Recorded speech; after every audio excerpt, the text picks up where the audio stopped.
How's that?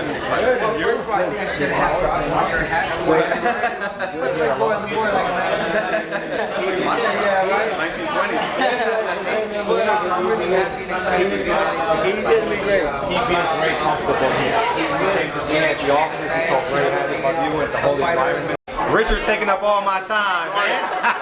Stanion is with you? Like sitting here with you? Yes. Hey, Rachel are here. You know what it is. So I haven't interviewed you in a while, Freddie. This is the Olympic Stanion is he trains Freddie in the car. Okay, can you introduce us to him, Freddie? Well, this is my best prospect in the world is Montez, and my future champion, I feel. I haven't seen you in a while, Freddie. You're working with Roach Schaeffer. It's amazing how small and how big the boxing world is when at the end of the day, we're really all friends in this game, isn't it? Yeah, definitely. We all are friends. We're all like support each other and so forth, and we're looking for the best to fight the best, and that's what we're doing here. And you're going from the grassroots now, from the bottom up now, 0-0 prospect.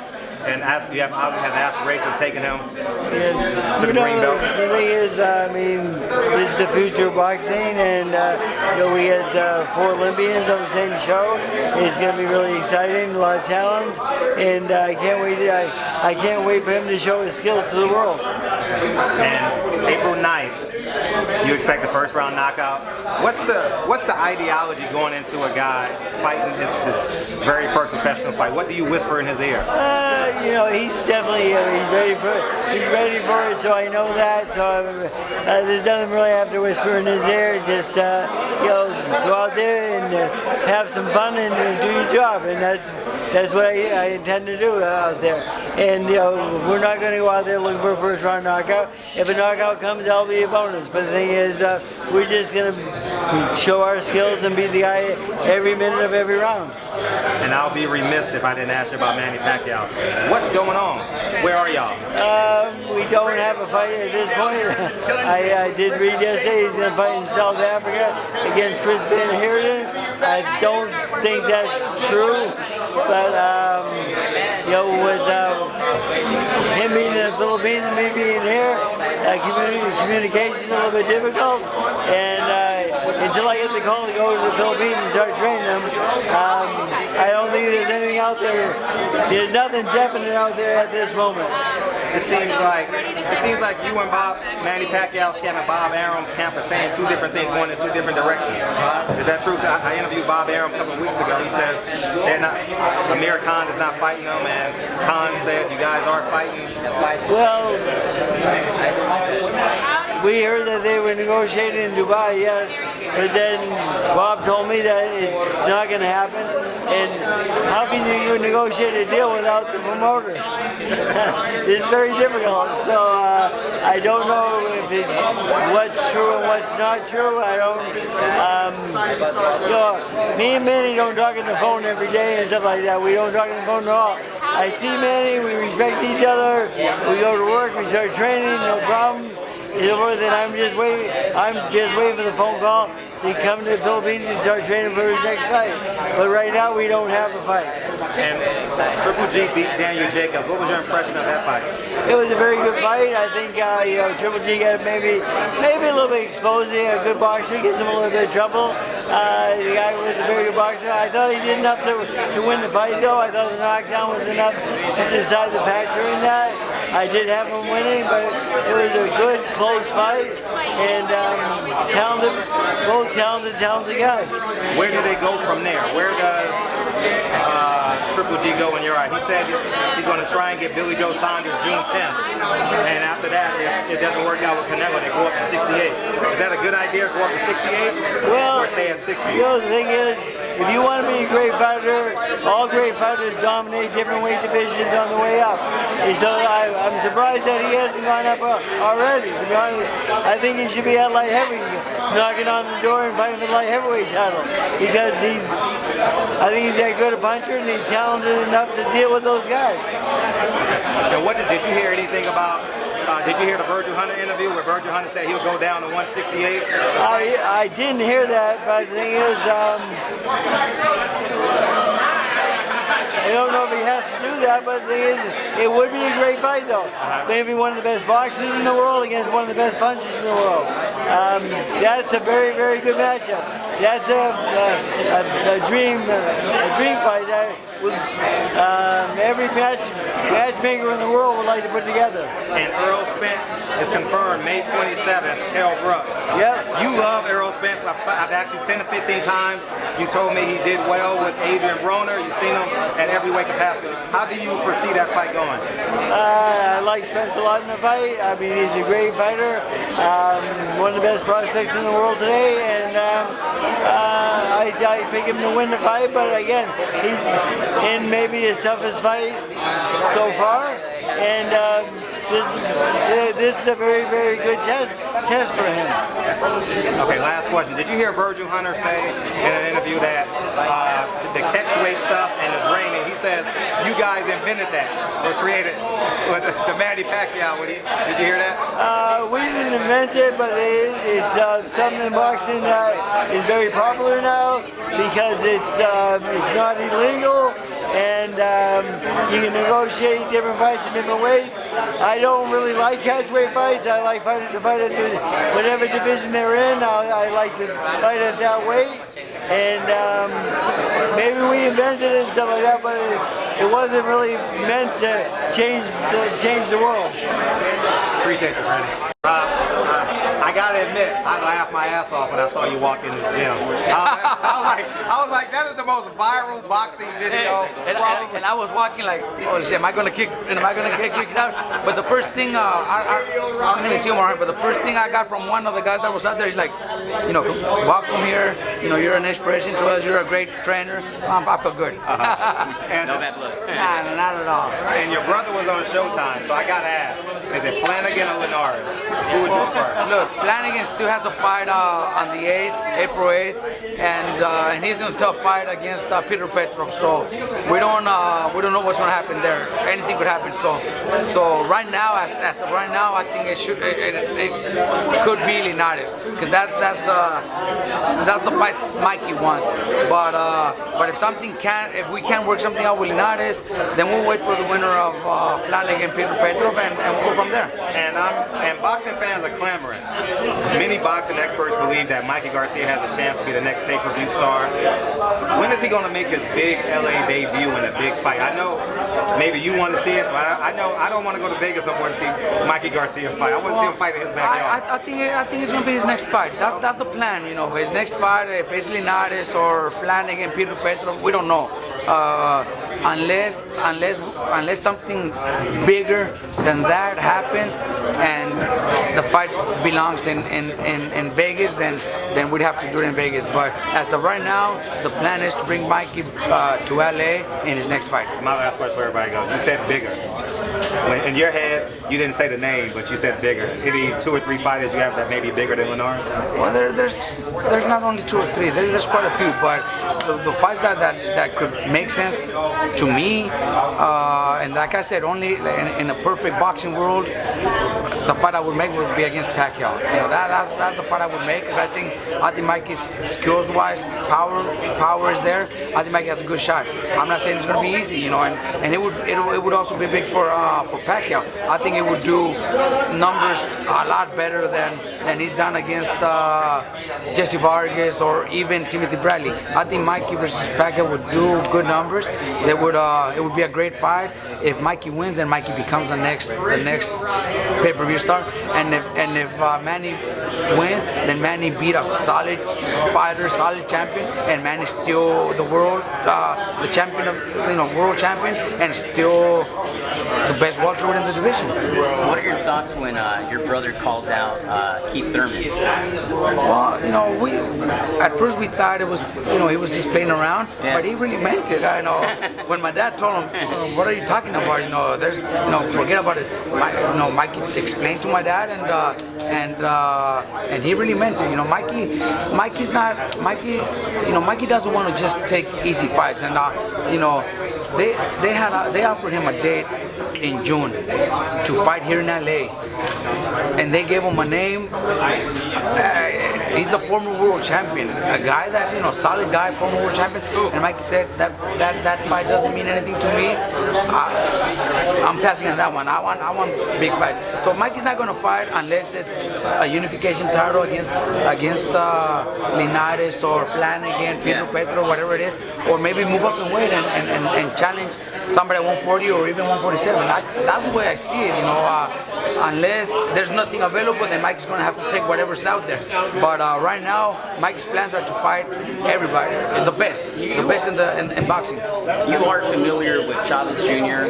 Chavez is not embarrassing right now. He's looking really serious about this fight against Canelo. What are your thoughts? Because when you see pictures of him, he looks sharp, he looks ripped, he looks ready. Look, and I'm actually in touch with them. The way training camp is going. Lupe, his trainee is always calling me, telling me how things are going. Chavez is always saying hi to me and everything. So, the motivation that he's got right now and the way he's training, like I'm telling you, I'm not saying he will beat Canelo, but I give him a really good shot. He's just too big. It'll be huge, But I also wouldn't be surprised if Canelo boxes smart and then catches him with a good body shot. Right. Anything could happen. And of course the odds are in favor of Canelo, but I do give Chavez a really good shot. Would there be any chance that you catch the Gennady fight against Danny I see it, definitely. What are your thoughts? And do you think if Canelo is victorious against Chavez Jr., will he take the fight in September? Well, I think Jacobs did a great job. Triple G was Triple G looking for the knockout. Couldn't land that solid punch where he could knock him out. So I think the credit goes to Daniel Jacobs. He fought smart. He did really good. So that was maybe a fight where Canelo should look into. I honestly believe that when they do fight, I think Canelo's going to beat Triple G. I don't think it's going to happen in September. I think it'll happen until May of next year. And I think Canelo beats Triple G. Do you think they're just going to catch him with age? I think so. Yeah, of course. He's 35 already. One more year, he'll be 36. Canelo's only 26 now. So, he'll be better and stronger a year from now. So I see Canelo beating Triple G. Freddie said he got a little bit exposed in the ring. Do you agree with that? Look, I do agree with that, and that's just because Jacobs just fought a great fight. Fought very smart, and all of Triple G's previous opponents had that fear. And I'm not saying Jacobs didn't have it. It's just that Jacobs got that confidence and was able to say, man, he's not what everybody thinks he is. If he lands, then of course, he's gonna land and hurt anybody and knock anybody out. But he never did. So the way Jacobs fought was the only way you could beat Triple G is by fighting smart, keeping him on the outside and boxing him. A lot of people say that the big factor was his weight. He walked in the ring like heavy. Do you think that's true or not? Well, that happens to a lot of fighters, man. That's why a lot of fighters, we've seen it before. Fighters gain 20 pounds, and most of the times that does give them that advantage. There's fighters that gain 5 or 6 pounds compared to 20. Then you're talking about 50-pound difference. It does make a big difference. That's also why I think Chavez is going to be way bigger and heavier than Canelo. So I think he's going to be able to take whatever Canelo lands. So I think it did make a big difference. Now, Manny Pacquiao is obviously the most ripe orange on the tree. Adrian Broner wants him, you want him. How does that fight happen? Do you go up to 140, 138? Is it a catchweight fight or is it a 130 fight? He's a welterweight champion, right? So it'd have to be for his welterweight title. Maybe at a 142, give or take, somewhere around there. Because, that's, and it's not like Broner or all those guys are calling him out because it's an easy fight. It's not, or Mikey doesn't want to fight Pacquiao because it's an easy fight. No, it's probably the most difficult fight out of all, but Mikey just wants to fight the best, and they know that beating Pacquiao, if they're able to beat or at least do good against Pacquiao, their stock goes high. I don't know what happened. I know there was negotiations with Danny Garcia, with Broner, with Amir Khan. I don't know what the problems were, if it was mine or whatever it is. I know Mikey. I've already talked to Mikey, and we wouldn't push for for the kind of money that these other guys are asking. We would actually fight for a lot less than what they're asking for, just so the fight could happen. Or at least what they turned down. They turned down something along the lines of $5 million. That's what they turned down. Is that good enough? Mikey would never turn that down $5 million. I'll kick his ass if he did. Nah, you know what? We know that to be able to fight the best and have a chance at beating them and becoming a big name, then you have to work with them, and we know he's the star. So yeah, we know he's gonna make the $10-15 million payday, even if we just make $5. Mikey's willing to do that, 100%. How about Mikey versus Adrian Broner? That's something that would also be huge for Mikey. You know, Mikey being able to fight or beat Broner will make Mikey a big name too. Oh no, Broner's huge. So yeah, no, all those fights are fights that Mikey wants. Robert, but he'll have to get past his prodigy, Robert Easter, first. 35. Who's that? Robert Easter. Who would have to get past Robert Easter? Mikey. I think Robert Easter has a mandatory. You know, Mikey, like I said, if Mikey's gonna fight all the champions. That's what he wants. But you know, we're talking about Linares because that's actually a mandatory. Flanagan is fighting Peter Petro, so they'll be available by the summer. Robert Easter has a mandatory to do because you know he's IBF champion, so he has a mandatory to do. So if anything like that happens, it would be maybe towards the end of the year or next year. So definitely, you know, we would fight anybody. Mikey doesn't mind fighting Robert Easter Jr. And if Broner, his promoter, or Al Heyman are able to negotiate something where the mandatory steps aside, then we'll fight Easter in July. You know, Mikey has no problem fighting. Mikey wants to unify the title or challenge somebody for the title. Would that be for the best interest of Easter's career as well? To step aside money for his mandatory to fight Mikey who's a bigger fight? Would you think that would be? Well, he would want it because that's a bigger payday for him, and of course fighting Mikey would be huge for him too, especially if he was able to beat Mikey. It would be huge for him. But you know, that's up to his management, his promoters, you know, whatever it is. You know, we can't make those calls. Robert, I want to go back to the fight with not Golovkin Jacobs, but what was your reaction when you saw him go down, and not just go down, but also lose? Look, I think Chocolatito's still a great fighter. He's very tough, throws a lot of punches, very good skills, but he does get hit. I was surprised, you know. I didn't know who the other guy was. My kids were saying that Cuadras had already beat him, you know, and I don't even know if that's right, but they said that Cuadras had beat that guy, so I thought it was going to be a comfortable win for Chocolatito. But when I see the fight get so bloody and then he got dropped, then we enjoyed a great fight. I still think Chocolatito won, but it was a great fight. Now, a lot of critics had him #1 pound for pound, and after that fight, you know, there's talk about Lomachenko or somebody else, Golovkin or Crusher being #1. Who are your top 3 pound for pound? Look, I like to go by skills, and if I go by skills, because if we go, you know, by accomplishments, Pacquiao should still be pound for pound for everything he's done. He's still champion, and he's done so much. But skills-wise, honestly, my top 3 right now, and I'm pretty sure a lot of people will probably agree with me. I think it's Lomachenko, Crawford, and Mikey. Those are my top 3 pound for pound fighters. Top 10, nobody even mentions Mikey because he just came back 2 fights after his long return, 2.5 years layoff. But I think skills-wise, it is Lomachenko, #1, Crawford, and Mikey. But you know, Ward has done a lot. He's a world champion. He beat Kovalev. There's Chocolatito still up there. There's so many fighters out that we could name in the top 10. But I like to go for skills, smart, and being smart in the ring. And Lomachenko's probably the best at it. Mentioning Ward and Crusher, if the rematch happens, do you see winning? Do you see the same outcome, or do you see it?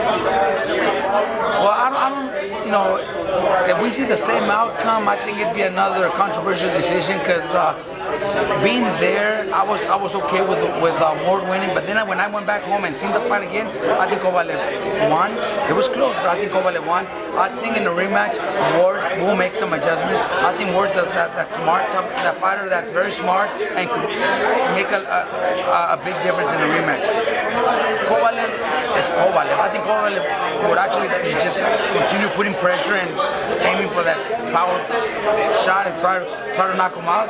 But the one that would make the adjustment would probably be Ward. But I wouldn't be surprised if it goes the other way around, you know. But in boxing, I would pick Ward in the rematch. I saw Abdermada's around here. What are we expecting to see him fight next? Are we at some point going to see a rematch with Leo Santos? No, that's another one. Just like Mikey, you know, after his win, very good win, after he beat Cuellar, I said, look, Abner, this is what I would like to do with you. Let's come back sometime in April or May. Get up, you know, not an easy win, but you know, I said the rematch with Johnny Gonzalez, Lee Salby. He doesn't want none of that. He wants the big fights. So we're waiting on see what happens to do the rematch with Leo Santos. That's all he wants.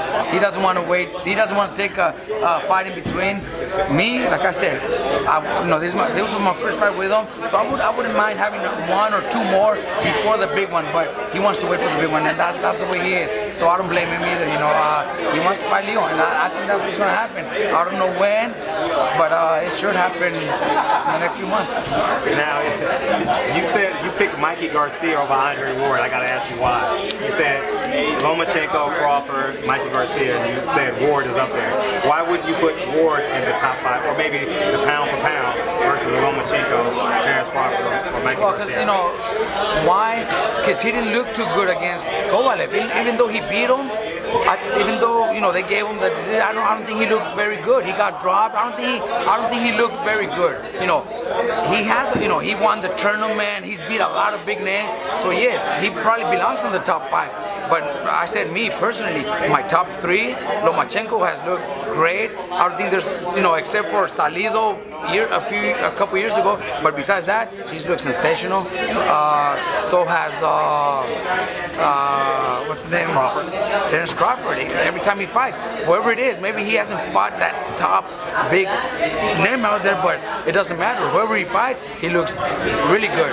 And so is Mikey. So that's why, skills-wise, that's why those are my top 3. Now, Bill Belichick put a camera when he was scouting the Jets. Are you doing that for Lomachenko for the 2018 fight for the big money? Look, me and Lomachenko, he was training in my gym, and he's a hell of a person. Him and his dad, Igas Klimas is great. Great person. Igas is awesome. Best manager right now, and I'm very happy for them. And I know that I wouldn't really want to see it, but this is business. I know that me and Klimas, we talk all the time, and we know that we're looking for next year to do that fight. So whenever we do, it's gonna be huge. It's gonna be a huge fight.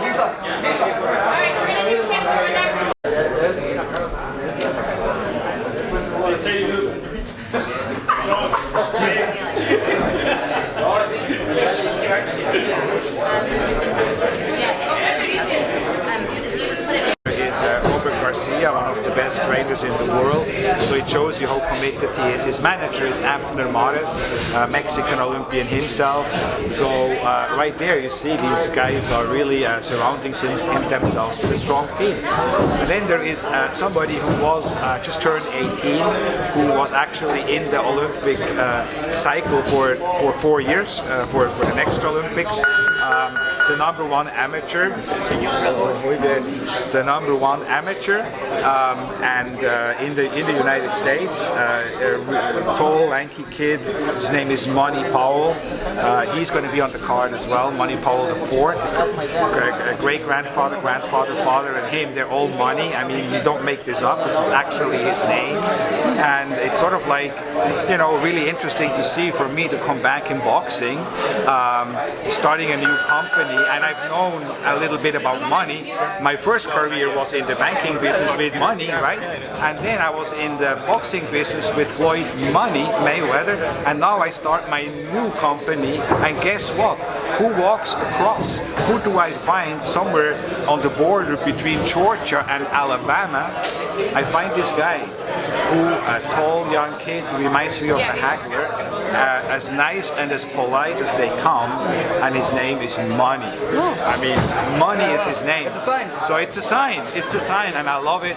And so for me, April the 9th is really opening night. It's going to be.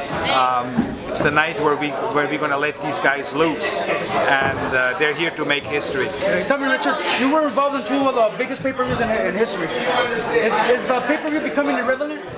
No, I think it's going to be, you know, when I started in boxing, I was telling everybody back in 2000 that my goal is to break the pay-per-view records, and everybody was laughing at me because it was Tyson and Holyfield and Tyson and Lennox Lewis who held the records. They did 1,990,000, almost 2 million homes, and everybody was telling me, "Oh, forget it." They were laughing at me. They said, "You're never going to be able to break those records."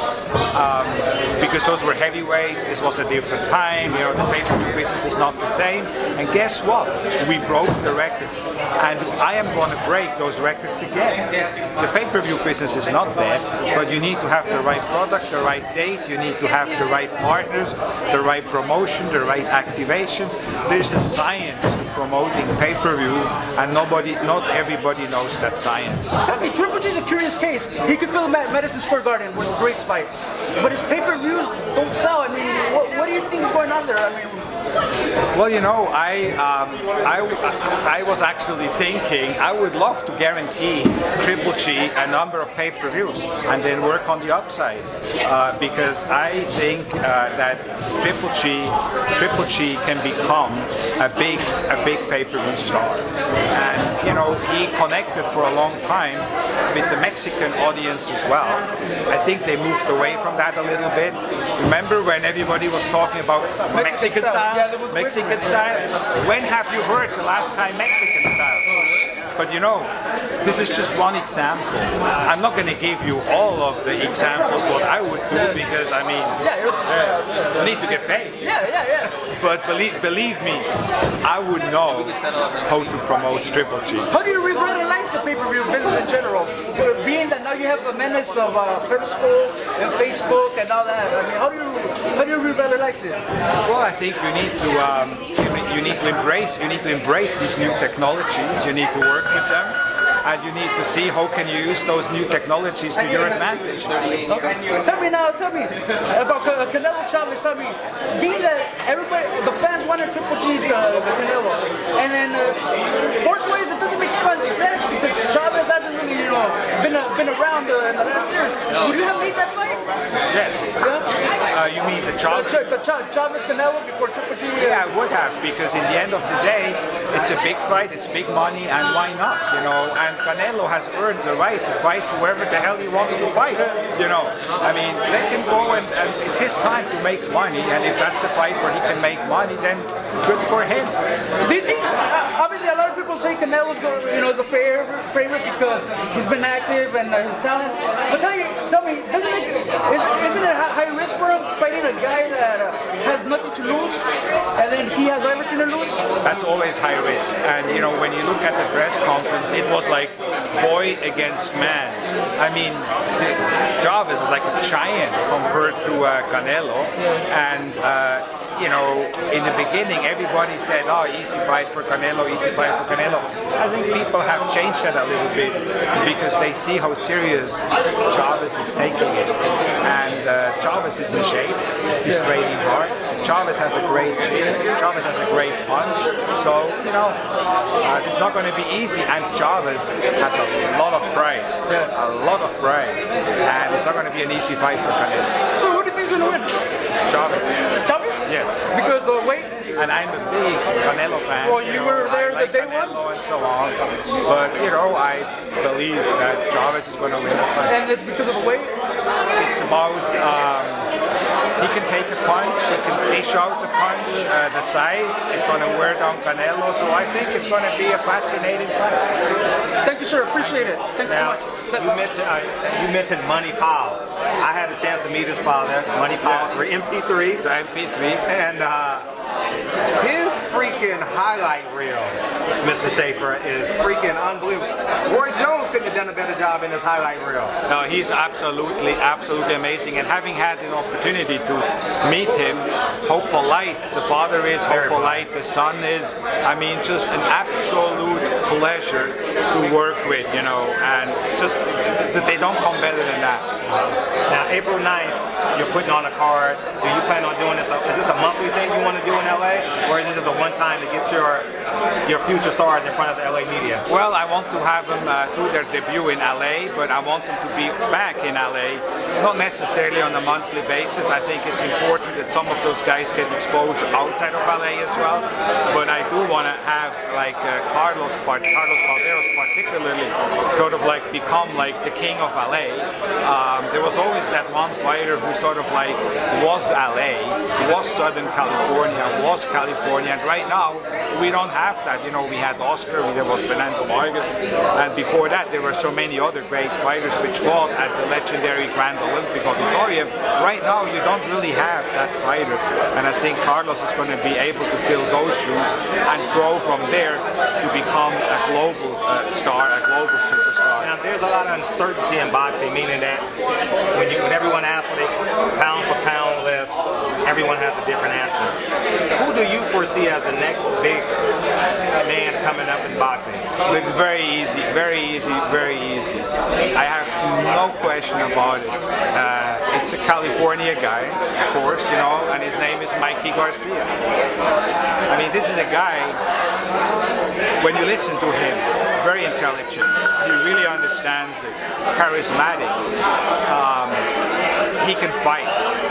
Bilingual. I mean, tell me what he doesn't have. Tell me what he doesn't have. Now, I will say this, Rich. I'm a little disappointed in you. I don't have my filet mignon, my asparagus, my mashed potatoes. What happened today, man? Well, you usually get that, right? But we couldn't serve that here at the gym, so we'll make up for it. Okay. And my last question before he goes. Did you see the Jacob Triple G fight? Yes, I did. What was missing in that fight, would you say? You're the promoter. How would you have taken that fight to the next level, to the next stratosphere? Well, I have to tell you, I was one of the guys who paid $65 for the pay-per-view. I had my sons came home from college. They go in LA in college, and so we were at home. We had a barbecue, and we watched the fights together. They brought some friends over as well from college, and you know what? We had a great night. And when the fight was over, when the card was over, I was telling my wife, I said, you see, this is why I love boxing pay-per-views. If the fights are good and entertaining, it's just fun. It's fun. Everybody watches it, talk about it, and so on. So it's fun, and it's still a relatively cheap form of entertainment. You don't have to pay for parking. We barbecue, and you pay $65. Okay, big deal. I think it was a great pay-per-view. And as a fight, as a Golovkin-Jacobs fight, I think it was a very evenly matched fight. I think Jacobs clearly did better than everyone anticipated. I was looking at the night before at some expert picks on one of the websites. They asked 22 trainers and experts and fighters and so on. 22 picked Golovkin and 21 by knockout.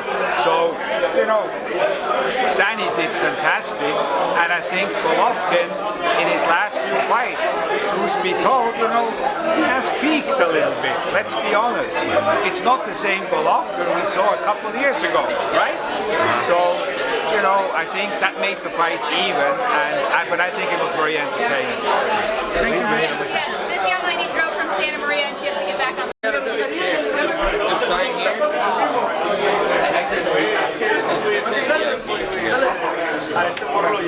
My dad's watching.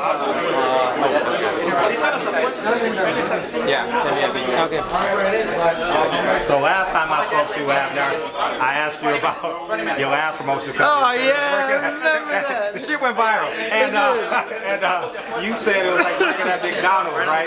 I remember. Now the most amazing thing I see is you don't have gloves on, you have a fighter, and everybody's making money.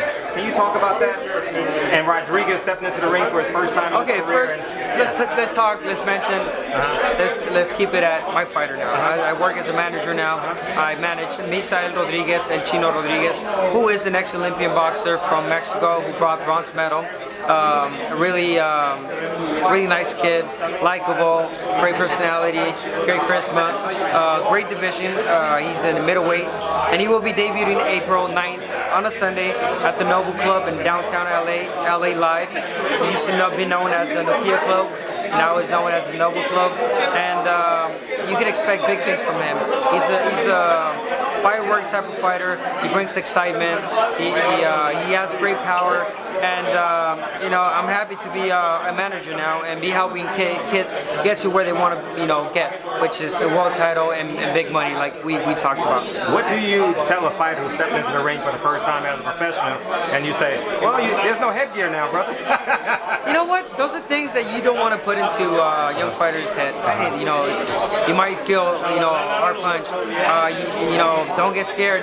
We all know we don't get scared. We get nervous. In any top competition that you're gonna do, if it's a test in school, anything, you get nervous. It's part of being a human, and it's really good that you do feel nervous. All I can tell them is just be smart, be patient, and let things work in there. Round by round. Do not try to go for the knockout right away. It will come to you. Okay, now 2-year anniversary is coming up. I gotta ask you. I heard you turned down the fight. I heard you turned down the tune-up fight. When is you and Leo gonna get it in again? We want to see 2,000 punches again. First of all, I did not turn down the tune-up fight. Okay. There's no fight been mentioned yet. Actually, there's been a fight mentioned. So all I can tell you is that there's big fights coming. Unification bouts. That's all I can tell you. Like I told you before my fight, I'm here to fight the best. I fought the best. I beat him. One of the best. The world champion, Jesus Cuellar, got his title. I'm a world champion now, and I want to fight the fight. And you have a guy with Olympic pedigree. Talk about having that background. How crucial is it stepping into the ring as a professional with your experience as an amateur? What's the specialness that goes into that? You mean for him or for both of you guys? Like what's the? I mean, is that important? Is that important, or can you just step into the ring at 19 and just? It could be, but then again, there might be a lot of pressure for a fighter, for your own fighter to be placed or to be showcased as one of the best. He's going to prove everybody what he's got. A lot of pressure. To me, he's a great fighter. He's not the most talented fighter. I'm not going to argue there, and we're not going to argue. He knows that. But he's a guy who brings it all, and us fans, we like that. He gives you everything in the ring. He's likable. He's got a friendly style, fighting style, and he's got power. So that's all you need. That's all the three things you need in boxing: power, to be likable, and to have a great type of boxing skills. Have you and Leo spoke after that fight? You know what? Like I said, we don't keep that type of communication. We know each other because of the boxing world, but we're not friends. I like the kid. He's a great kid, great guy. His father, his whole family, I like him. When I see him, we shake hands. I always wish him the best. And it's a sport, man. It's a business. And if we were to fight again, there's no bad blood. There's only sportsmanship, and there's only good fights that we want to showcase, to the people. How active do you want Rodriguez in this fight? I mean, this year. 4, 5 fights this year. How do you're an active fighter, you have a belt. How do you manage that? Like, for real, like, you have to train 4 hours a day, pre and post workouts, you train, you gotta eat. Then you gotta go in the back rooms and the boardrooms and make deals for this guy, make sure he's not getting ripped off, make sure everyone eats. How do you manage that? And you're a family man, everyone knows you're a family man. It's hard, man. I'm not gonna tell you. When I made this decision, I thought it was gonna be simple, but now I'm seeing it's hard. But I like it. I like seeing the improvement in him. I like being in the mix. I like being a manager, and I'm gonna love even more seeing him become a world champion in the future. But how do I manage it? Just being who I am. I'm an active fighter. I'm a dad. manager, but you know, it comes with it, and I've always been used to it. So all I can tell you is that 4 fights, it's gonna be easy. Why? Fighting 4 6-round fights, get an early knockout, get 3-day, a week rest, get back in the gym, just go for another fight. It's simple. It's not a brainer, brother. So obviously, if there's a complicated fight, take a little bit more of a break, but it's possible. For this year, we see five fights for sure. And my last question. This actually was a comment on one of my videos for you. It says Abner always have the tightest haircut. Shout out your barber. Who the hell is your barber? You know what? I'm not gonna lie. I'm a guy that gets haircuts by a lot of people. Okay. You know, I just go to whoever's available. I definitely have a #1 barber, which is RC's. I have Jonathan. I have another Johnny, Busco. So I've got like 3 or 4 barbers that come to my house. If one is not available, and all these are top, you know, legitimate barbers, and they always give me the same type of hairstyle, which you know I try to rock. So at the end of the day, I think image is really important in anything, and life itself. I mean, you don't want to walk in the rim and be, you know, don't walk in the gym looking like me, right? No. You want to walk in the gym or anywhere and just making, you know, an impression, any type of impression, good or bad. So I've learned that in life. Appreciate you having me. Always, man. Appreciate you being here.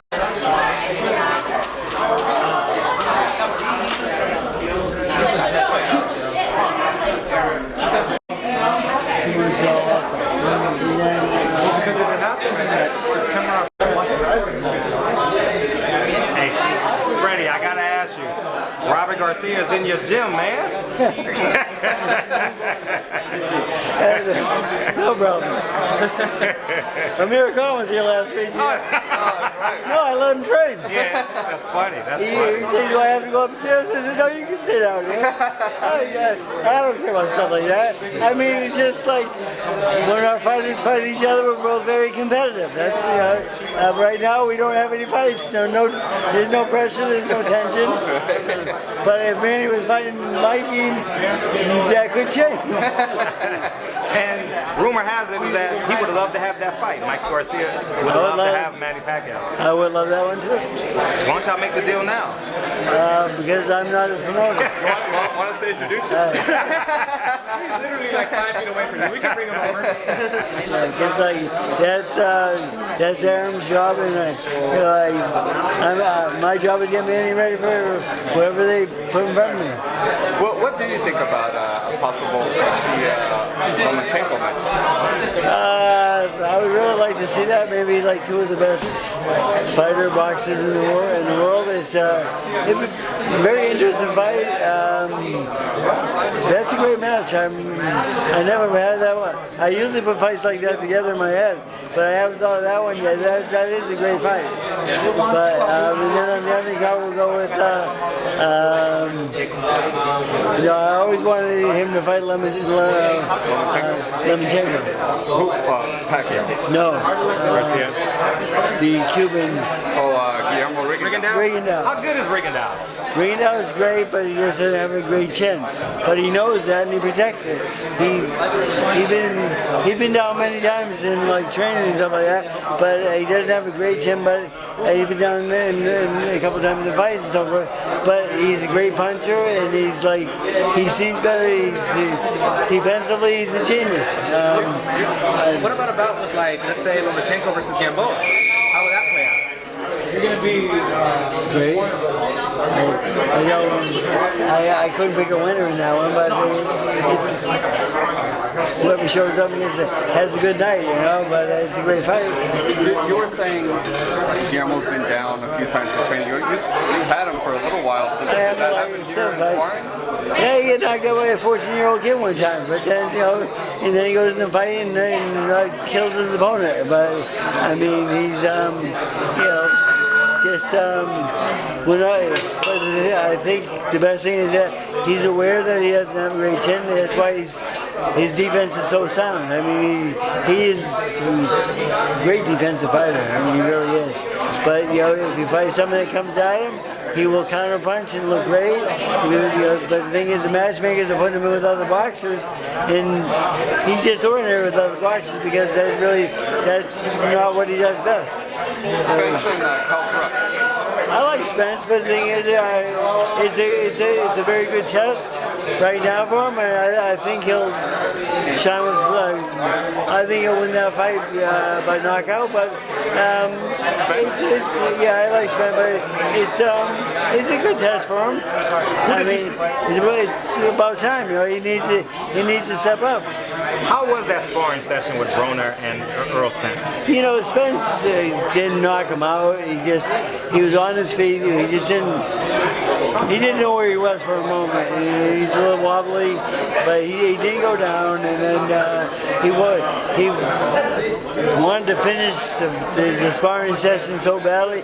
He refused to get out of the ring, and then nobody could use the ring for like an hour because he was arguing with the coaches, and the other guys was like the Olympics were coming up and they were getting ready for that, and so it was a little bit of a confusion. He made it a bigger deal than he needed to at that time, but he just wanted to maybe get him back. But what's the worst sparring session you've seen, that you can share? Worst? Yeah. I mean, like the guy walked in, he was like, oh, he's terrible. One just came to your mind, huh?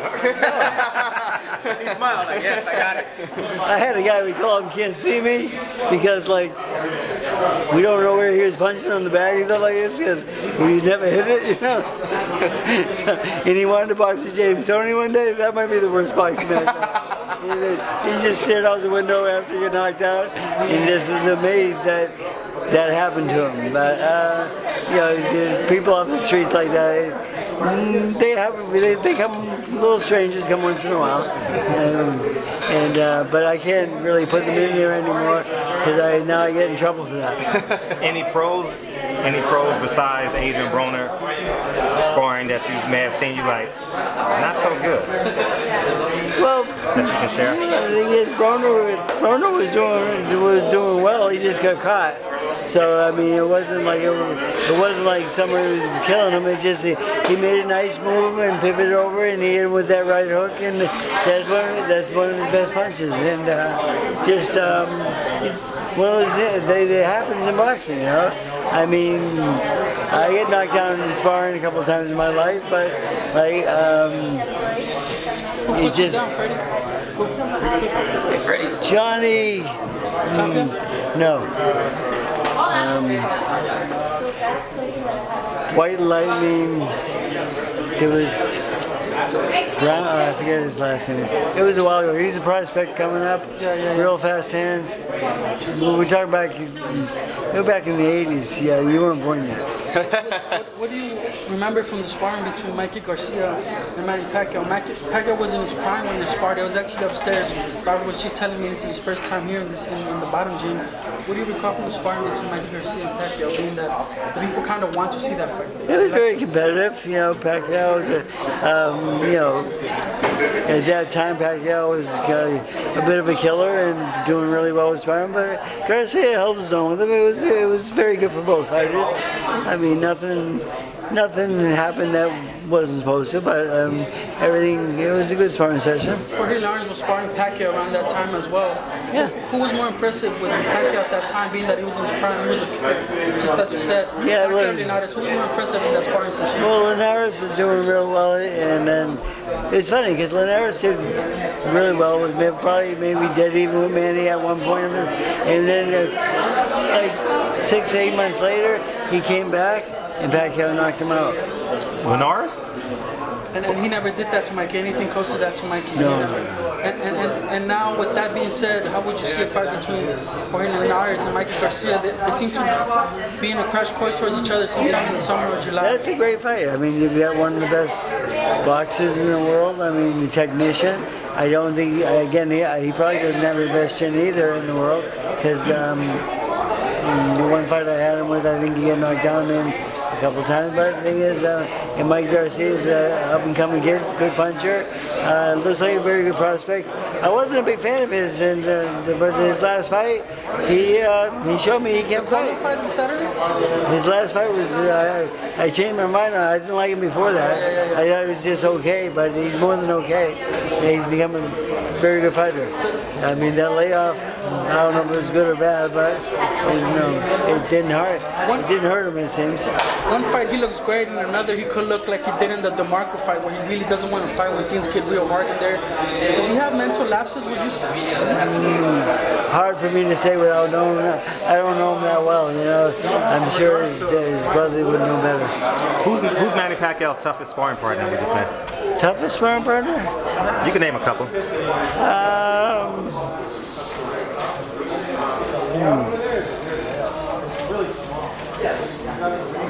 I would say it would have to be after the religious change and so forth, where he has more trouble with sparring partners. But when Manny Pacquiao we all loved and so forth, he would dominate everybody. But then everybody. Well, Amir would do well for the first 4 rounds. He'd probably win the first 4 rounds. After the first 4 rounds, Manny would take over. Why was that? Because why would Amir Manny do so was a little bit more mature and a little bit smarter. The hand speed can't do good for his first 4 rounds, and then just kind of. The hand speed was the difference in the first 4 rounds, and then Manny would make adjustments to it, and he knocked him down twice, yes, but they were just flash knockdowns. Nobody stayed down. Manny knocked him down twice. He got up and finished every time. No, it was not like it wasn't like a knockout where someone's laid out and they quit. Bang, they get off their ass and get up and finish the round. Why is he chasing that fight? Probably because of that reason. Because maybe it's someone he's familiar with. Maybe he thinks he can continue those first 4 rounds and keep it going his way. But at this point, maybe he can. I mean, the thing is, because one thing about Manny, he's probably not what he used to be, but his work ethic is still great, and he's in great shape and so forth, but he just doesn't have that killer instinct as much anymore, with the religion being more important to him. You didn't answer. Who was his toughest sparring partner after the religious change? He said no one. No, after the religious, he said. After that, who's that kid from San Diego? Pretty good fighter. Who? Orozco? Black kid.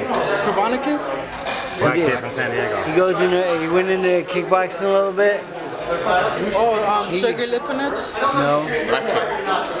Lenny Sapevigny? Black kid. There's a few guys up there that did boxing.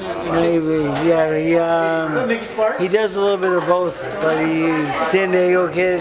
He gave Manny a little bit of trouble in sparring, getting ready for the the fight. He was one of the sparring partners for the Mayweather fight. And then when Manny, we sent all of them home, and he was the one that made the verbal comments about Manny, because we did send him all home. You guys know who I saw his interview. Yeah. I know what you're talking about. You'll figure it out. He was difficult, but but Manny had that injury, and we went. That injury was like a 5-year-old injury that the doctors looked at and said, it needs to be taken care of, and so that's part of life. Who wins, Berto, Andre Berto, Sean Porter? Sean Porter. How and why? He's my friend. I'm just picking him because he is. He's also sparred Manny Pacquiao. Oh, sure, I hate to cut you, but Freddie's getting into work in about 15 minutes. Okay. Great spot. Okay, so I got, if someone knocks Manny down, right? No. If someone knocks Manny down, I give him they get a bonus, right? He hurt Manny one day, right? Who's he? Porter. And I start reaching my pocket, because I thought I was gonna have to pay him. And then he went for the kill. Right, and he got caught, and Manny dropped him. Wow. So I left it in my pocket. What did he tell you after that? After the sparring, what did he tell you, Freddie? I saw you digging in that pocket. He didn't, but I told him you were very close. He hurt me, and but he went in a little bit too soon. Huh? Top how many? Top 3 fighters, pound for pound right now? I don't know. I mean, the thing is, I can't keep up with all these young guys. Lemon Tango is probably the best fighter in the world today. One of the best boxers. I'll pick you number 2. Thank you, Freddie. Appreciate it. Thank you, Freddie.